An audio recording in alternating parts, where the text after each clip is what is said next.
नमस्कार, मैं हूं विज्ञान प्रकाश। मुकाबला में आपका स्वागत है। मैं एक ऐसे इलाके में हूं जो आप जब जानते हैं कि बदले हुए भारत में, अर्बनाइज्ड इंडिया में बड़े खूबसूरत पार्क होते हैं जो रेजिडेंट वेलफेयर एसोसिएशंस होती हैं, RWA, वो उनको बनाकर सजाकर अपने तरीके से रखती हैं। आप थोड़ा सा दूर पर वहाँ देखेंगे तो बच्चे जो है वो क्रिकेट खेल रहे हैं। दिल्ली की गर्मी का ये मौसम है, लेकिन आज के दिन जब हम शूट कर रहे हैं थोड़ा सा हमें राहत मिल गई है। गर्मी उतनी नहीं है, हवा भी काफ़ी बेहतर चल रही है। मसला बड़ा सरल है और तकलीफ बड़ी गहन। मसला सरल इसलिए है क्योंकि यहाँ पर रहने वाले लोग इस जनकपुरी के C2 इलाके में दिल्ली के ये जानना चाहते हैं कि उनके यहाँ बिजली क्यों नहीं आती, और अगर नहीं आती है तो बिजली जब जब नहीं आती तो उसका समय निर्धारित क्यों नहीं होता। क्यों ऐसा होता है कि कभी 2 घंटे के लिए सुबह चली गई, 4 घंटे के लिए शाम चली गई। अब देश के बड़े बड़े नेता जो है, नई सरकार आ गई है, नरेंद्र मोदी प्रधानमंत्री बन चुके हैं। जब वो प्रधानमंत्री बनने की प्रक्रिया में चल रहे थे तो गुजरात मॉडल को राष्ट्र में बेचा गया, लोगों ने एक्सेप्ट किया। गुजरात मॉडल को बेचने में एक बड़ा एलिमेंट ये था कि भाई गुजरात में बिजली नहीं जाती, लेकिन ऐसा नहीं है कि आप किसी प्रधानमंत्री से कोई जादू की उम्मीद करें कि जैसा गुजरात है वैसा 26 मई को उन्होंने शपथ ली है, सब कुछ बदल जाएगा। लेकिन दिल्ली की बिजली की समस्या पुरानी है, ये कोई नई नहीं है। देखिए यहाँ सब बेंच पे बैठे हुए हैं RWA के लोग। पहले मैं आपको अपने 2 साथियों से मिलाता हूँ। ये हमारे यंग नौजवान बेहतरीन रिपोर्टर्स हैं, रवीश रंजन शुक्ला, शरद और रवीश, दोनों को आप पहचानते हैं। बाकी ये रेजिडेंट वेलफेयर एसोसिएशन जो है यहाँ की, ये जनकपुरी का जो C2 ब्लॉक है, उसके सदस्य, आप लोगों का बहुत बहुत शुक्रिया हमारे साथ आने का, बैठने का। ये बड़ा अव्यवस्थित टाइप का कार्यक्रम है तो इसी में आनंद लीजिएगा। अव्यवस्थित इसलिए है क्योंकि अक्सर आप देखते हैं बड़े बड़े तंबू टाइप के जिप लगे होते हैं और बड़े बड़े शोज़ होते हैं, तो मैंने कहा भाई उस धारणा को तोड़ा जाए। नरेंद्र साहब बैठे हुए हैं। अब मैं इनको मजाक में कहता हूँ कि ये भारतीय जनता पार्टी को ऊर्जा के मसले पर एडवाइस कर रहे हैं, लेकिन बहुत पुराने जानकार और एक्सपर्ट हैं। पावर के बारे में हमेशा मैंने कहा है कि ये मसला सीधे तौर पर सियासत से जुड़ा होता है। सारे नेता इस बात को बहुत अच्छी तरह जानते हैं कि अगर अलोकप्रिय होने का कोई बड़ा सीधा माध्यम है तो वो है बिजली, सड़क, पानी से खिलवाड़ करना। तो ये तो मैं कतई नहीं मान सकता कि कोई भी नेता ये चाहेगा कि उसके राज में या उसके शासन में लोगों का घर न रोशन हो। वो चाहेगा कि ज़रूर रोशन हो, लेकिन इसके पीछे ख़राब नीतियां हैं, बहुत सारी पेचीदगियां हैं, नए समय के बिजनेस और सरकार के रिश्तों के पहलू हैं, बहुत सारी प्रॉब्लम्स हैं। मैं सबसे पहले यहाँ पर जो RWA के लोग हैं उनसे थोड़ा सा बात करना चाहूँगा। सर, आप लोगों को क्या लगता है कि बिजली दिल्ली में पहले से ज़्यादा आनी कम हो गई है या स्थिति पहले से बेहतर हुई है लेकिन बिजली फिर भी नहीं आ रही है? बात यह है कि पहले से बहुत पावर कट ज़्यादा हो रहे हैं और पानी की हालत भी, वो मैं कहना चाहूँगा कि सीवर जो है ना, पीने वाले पानी में आ रहा है, उससे एपिडेमिक फैलने का बड़ा बड़ा पूरा चांस है। और पावर कट ने इतना परेशान किया हुआ है कि रात को सो नहीं सकते। सबसे बड़ी परेशानी आप लोगों को पावर कट को लेकर क्या है कि जैसे जब बिजली नहीं आने का कोई समय नहीं निर्धारित है, या बिजली आ ही नहीं रही इसलिए आप लोग परेशान हैं? बात यह है कि समय निर्धारित नहीं है और बिजली आ नहीं रही, डबल मार रही है, समझ लीजिए। इसी वजह से बहुत परेशानी है। छोटे छोटे बच्चे, जो एल्डरली लोग हैं, बुजुर्ग हैं, उनको बहुत ही सफरिंग है। और इस साल थोड़ी ज़्यादा है आग। गुजरात का हम जिक्र करे थे तो गुजरात के गांव से जो गमछा मिला था, आप देख सकते हैं, उसको बड़ा ढूंढ कर आज मैंने वापस निकाला है। सर, मेन प्रॉब्लम आप लोगों को क्या लग रहा है कि पहले के समय से ज़्यादा बिजली कटने लगी है यहाँ पर? नहीं, बिजली तो जो कट रही है सो तो किसी के हाथ में नहीं कि कब आए कब जाए। हाँ, सही बात है। लेकिन हमारा जो मेन जो ऑब्जेक्शन ये था कि जब अगर बिजली जा रही है, there must be somebody to tell us as to what, after how much time, after which time it will come back to us. In the recent past, about 2 हफ्ते पहले जब बिजली कट गई थी तो हमने इनसे पूछा भाई कब बिजली आएगी। बोले 1 घंटे बाद आ जाएगी। चलो मान लिया 1 घंटे बाद। हाँ सर, बड़ी बड़ी ये कहानी जो बता रहे हैं सर, ये बड़ी, हम लोग भी जब छोटे छोटे बच्चे थे, बिजली चली जाती थी तो माँ पिता कहते थे भाई ज़रा पता करके आओ मोहल्ले में कि किस किस के यहाँ आ रही है और किस किस के यहाँ नहीं आ रही है। दूसरी बात पता कर क्या हो कि आसपास में कोई ट्रांसफार्मर ठीक कर रहा है या नहीं, और वो बता दे कि बिजली आ रही है नहीं। यही बात है ना सर? नहीं नहीं, उसके अलावा पता क्या है, जब उनके हमने कंप्लेंट सेंटर पे जाके बात करने की कोशिश की, हाँ। तो वहाँ तो आदमी कोई नहीं मिला, और जब मैं मोबाइल पे बात किया तो वहाँ उसने कुछ सुना नहीं है।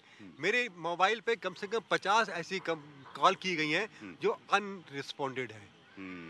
और रिजल्ट क्या है, अभी आएगी या कब आएगी? रात 12 बजे तक लाइट नहीं आई और हम वेट कर रहे हैं। अब सरल समस्या समझिए, देखिए जो वर्तमान पावर मिनिस्टर हैं वो बड़ी समस्याओं से जूझ रहे हैं। आम आदमी की समस्या देखा, मैंने बताया आपको, बिल इतनी सरल है कि वो ये जानना चाहते हैं, भाई हम शिकायत कर रहे हैं, सुन लीजिए, हमें बता दीजिए कब बिजली आएगी, हमें बता दीजिए कि हमारे इलाके में बिजली आएगी या नहीं। जैसे मैंने कहा कि बचपन में हम लोग होते थे छोटे छोटे, तो हमारे मोहल्ले में बिजली चली जाती थी तो कहा जाता भाई ज़रा देख के आओ, पता करके आओ कि बिजली आ रही है नहीं आ रही है। मैं थोड़ा सा महिलाओं से बात करना चाहूँगा आप में से। मैम, आपको क्या लगता है कि सबसे बड़ी प्रॉब्लम आप लोगों को क्या है? टाइमिंग नहीं पता चल रहा है कि बिजली कब आएगी कब चली जाएगी? टाइमिंग की तो बहुत ही बड़ी प्रॉब्लम है जी अभी। करीब 15 दिन पहले मैं अपने गांव में थी, आजमगढ़ में गांव है हमारा जी। वहाँ पे टाइम से जाती थी, टाइम से आती थी, वो भी थोड़ी थोड़ी देर के लिए, बाकी ज़्यादातर टाइम वहाँ बिजली रहती थी। जब वापस लौटी हूँ मैं 5-6 दिन पहले, तो मैंने देखा कि यहाँ तो लाइट का बुरा हाल हो रहा है। उस समय मुझे ये पता चला कि 10-12 दिन की ही प्रॉब्लम है, फिर सॉल्व हो जाएगी। तब तक कल कहीं मैंने सुन लिया कि टीवी में ही किसी में देखा कि एनटीपीसी के पास खाली 4 दिन के लिए कोयला बचा है, इसके बाद फिर बिजली गायब, टोटली गायब। तो ये तो बहुत बिल्कुल सदमे में हूँ, मेरा मन हो रहा है फिर से गाँव वापस चली जाऊँ। ठीक है, आपका मन हो रहा है गांव वापस चली जाए। मैम, आपको क्या लगता है कि सबसे बड़ी समस्या क्या है कि आपको पता ही नहीं चलता कि आप घर कैसे चलाएं? बिजली आ ही नहीं रही है। बिजली के कट ऑफ, एक तो टाइमिंग्स थोड़ा फिक्स होने चाहिए, हाँ। और बिलिंग जो है वो भी इस मंथ से थोड़ा इंक्रीज होके आ रहा है। हाँ। और जो गैजेट्स हैं वो भी अफेक्टेड होंगे, जैसे फ्लक्चुएशन होती है तो उससे भी गड़बड़ होता है। सर, आप क्या लग रहा है आपको कि क्यों ये बिजली इस तरह से आपको तकलीफ दे रही है? वादे, कोई ऐसा नेता और पार्टी नहीं है जो बिजली पे वादा ना करे। नहीं, एक्चुअली क्या है कि what is rather disgusting is कि ये जितने पॉलिटिशियन एक दूसरे पे ब्लेम करते जा रहे हैं। जो बीजेपी वाला केजरीवाल को, केजरीवाल जो है किसी और को क्यों करते हैं? Why don't they just say that this is a real problem? Park के अंदर सुबह से ये लाइटें जल रही थी, वेस्टेज हो रही है। हाँ। वैसे कहते हैं प्रोडक्शन नहीं है, पावर की कमी है, शॉर्टेज है। सड़कों में देखते हैं सुबह 8 बजे 10 बजे 12 बजे तक लाइटें जल रही अगर पूछे ना तो बोले कि साहब चेक कर रहे थे हम लाइट है कि नहीं है। हाँ। अब आप सुनिए जरा आम जनता की आवाज़। जी मैम, आप कुछ कहना चाह रही हैं? उसके बाद हम आएंगे, हमारे विशेषज्ञ वहाँ बैठे, उनसे बात करेंगे। मैं ये कहना चाह रही हूँ जी, जनकपुरी की ये जो कॉलोनी है इसमें लाइट दे रहे हैं। हमारे पास साथ में सीतापुरी है, वहाँ पे आम जो हमारे घर में काम करती हैं वो लेडीज रहती हैं, वो जब रात भर सोएंगे नहीं, उनको लाइट नहीं मिलेगी तो यहाँ कैसे आएंगी? जो जनकपुरी में यहाँ पर इस पार्क में बैठे सम्मानित लोगों ने बताया, 3 मूल बातें हैं। जैसा मैंने पहली बात आपको बताई, बिजली चली नहीं जाती तो इनको पता नहीं किससे पूछें जो इनको बता दे कि भाई 2 घंटे बाद आएगी या 2 मिनट बाद आएगी। पहली प्रॉब्लम। दूसरी प्रॉब्लम, इनका अपना जीवन जो है वो तमाम तरह के अप्लायंसेस पर निर्भर है, और ये बदलते हिंदुस्तान की कहानी, मेरे हिसाब से इसमें कुछ भी गलत नहीं है। तो गृहिणियों को, महिलाओं को ये नहीं समझ में आ रहा है कि अपना घर कैसे चलाए अगर बिजली जो है वही नहीं आ रही है, उनका मिक्सी नहीं काम कर रहा है, उनकी वॉशिंग मशीन नहीं काम कर रही है। तीसरी सबसे बड़ी बात यह है कि एक तरफ यहाँ पर दिल्ली में 50% दर कम करने की सियासत की थी अरविंद केजरीवाल ने। तीसरी सबसे बड़ी प्रॉब्लम यह है कि वो ये कह रही है कि कोई सुविधाएं नहीं बदलती हैं। हमारा बिल बढ़ गया है, बिल आ जाता है, कोई सुविधाएं नहीं बदलती। चौथी सबसे बड़ी बात है आम आदमी के तकलीफ से, आम आदमी के दर्द से, कि अगर कभी भी आपका बिजली का बिल बढ़ा हुआ आया, मेरा भी आया, वही रास्ता मुझे भी अख्तियार करना पड़ा, आपको बिल को सेटल करना पड़ता है। उसके बाद अगर आपका बिल गलत है या मीटर रीडिंग में कोई समस्या है या कोई तकलीफ और है, उसके बाद कोई समस्या निकल कर आती। तो अगर मान लीजिए आपके बिजली का बिल 1000 रुपये महीने का है, एक मिसाल दे रहा हूँ, और वो 10,000 रुपये आ गया, तो 10,000 पहले आपको जमा करने पड़ेगा, बाकी के 9,000 के सेटलमेंट के लिए। अब विशेषज्ञों के पास आता हूँ। नरेंद्र, आप लोग पॉलिसीज़ को और फैसलों को समझते हैं, ये एकदम आम दिल्ली वासी की आवाज़ है। ये 4 समस्याएं इनकी बेसिक हैं। देखिए, ये हमको समझना पड़ेगा कि जो नीतियों का निर्माण होता है और जो नीतियों का निर्माण जिस हिसाब से खास तौर से पिछले 10-12 साल के अंदर हुआ, उनका क्रियान्वयन हुआ, वो जिस हिसाब से करा गया था, वो उसमें ये पूरा नहीं देख पाए थे कि दिल्ली में बिजली की ज़रूरत कितनी पड़ेगी। दूसरा, जब इसका प्राइवेटाइजेशन हुआ डिस्ट्रीब्यूशन का, तो वो जो पूरे ठेके दिए गए, आपको भी पता है, वो मतलब जो ट्रांसपेरेंसी के साथ नहीं दिए गए थे। उन कंपनीज को जितना इन्वेस्टमेंट करना चाहिए था इंफ्रास्ट्रक्चर के अंदर, पावर को व्हील करने के लिए जो करना चाहिए था, पावर खरीदने के मैकेनिज्म जो बनाने थे, वो नहीं बनाए गए। रेगुलेटर दिल्ली में बना दिया गया, रेगुलेटर के ना हाथ है ना पैर हैं, है ना, मतलब उसमें एम्पावर्ड ही नहीं, पूरी पावर इक्विपमेंट ही नहीं है, लोग ही नहीं है उनके पास, वो रेगुलेशन कर ही नहीं सकते। दूसरी तरफ क्या हुआ कि जितना भी एक पिक्चर ली गई थी, वो जो पिक्चर ली गई थी कि इतनी बिजली की खपत होगी, दरअसल बिजली की खपत उससे ज़्यादा है। क्योंकि हमारे दिल्ली के अंदर, खासतौर से दिल्ली शहर में क्या हुआ है कि दिल्ली, भारत के अंदर देखा जाए तो दिल्ली एक सबसे विकसित इलाका आज की तारीख में बन चुका है, और जो एनर्जी गवर्नेंस है वो यहाँ पे बहुत ज़्यादा है। ऊर्जा को लेके, बिजली को लेके राजनीति जितनी दिल्ली में होती है, शायद पूरे हिंदुस्तान में कहीं नहीं होती। हमने खासतौर से जो 49 दिन की सरकार आई थी उसके टाइम में देखा। दूसरी तरफ यहाँ पे ऐसी तमाम एरियाज है जहाँ के लोग पैसे देते नहीं हैं। अच्छा, दूसरी तरफ यहाँ ऐसे भी इलाके हैं जहाँ पे बैठ के बड़े बड़े लोग रहते हैं, सरकारी फैसले करते हैं, और वहाँ पर आपको बिजली उनको 24/7 मिलती है। तो लेकिन इसमें हमको मेरा ये मानना है कि जब तक हम ऐसा सिस्टम डेवलप नहीं करेंगे जिसमें जो कंज्यूमर है वो स्टेक होल्डर बने इन चीज़ों को लेकर के, कि इस इलाके की जनकपुरी की बिजली जो है वो उनका बड़ी बातें हुई, मैं उनसे ही पूछूंगा। भाई, सिंपल सी चीज़ वो ये जानना चाह रहे हैं, बड़ी सिंपल सी। वो कह रहे हैं कि भाई, मान लीजिए हम यहाँ बैठे हैं और सामने वाले ब्लॉक में बिजली चली गई, हम दौड़ के जाएं और किससे पूछें? वो ये कह रहे हैं, उन्होंने बताया कि साहब मैं 50 फ़ोन कॉल कर चुका हूँ, कोई बिल्कुल, हाँ, ये उसका एक ही तरीका हिसाब हो गया कि सब थाने में जाइए।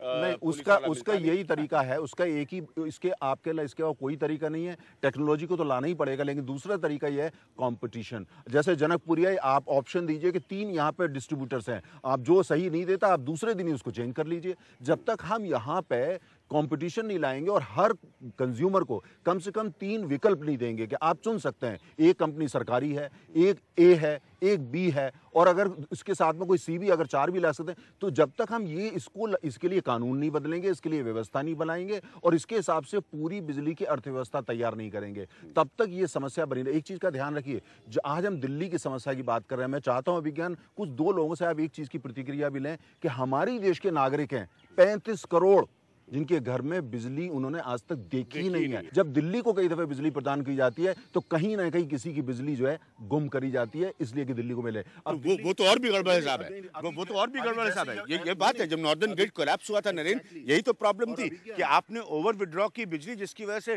भाई ये सब बिजली की कीमत दे रहे हैं। अभी क्या, अब जैसे आपका प्रोग्राम टीवी पे जाएगा, पूरा देश देखेगा, तो जो पॉलिसी मेकर्स हैं उन पर प्रेशर ये बनता है, भाई दिल्ली को बिजली दे दो, नहीं तो अभिज्ञान आ जाएंगे। अगर खुर्जा की बिजली चली जाएगी या अलीगढ़ की चली जाएगी तो अब मीडिया में नहीं जाएगा। तो लेकिन होता क्या, जैसे ही यहाँ प्रेशर बिल्डअप होता है, कहीं से भी बिजली ला करके दिल्ली को दी, और पिछले 5 दिनों में यही हो रहा है। दिल्ली में अगर पावर सिचुएशन थोड़ी इंप्रूव हुई है, बारिश भी हो गई, लेकिन इंप्रूव कहीं ना कहीं कई लोगों की बिजली ज़्यादा कट रही है। मेरे साथ तिवारी साहब भी। सर, बेसिकली ये लोग बड़ी सरल बातें जानना चाह रहे हैं कि इनकी बिजली चली जाए तो ये शिकायत करने कहाँ जाएं?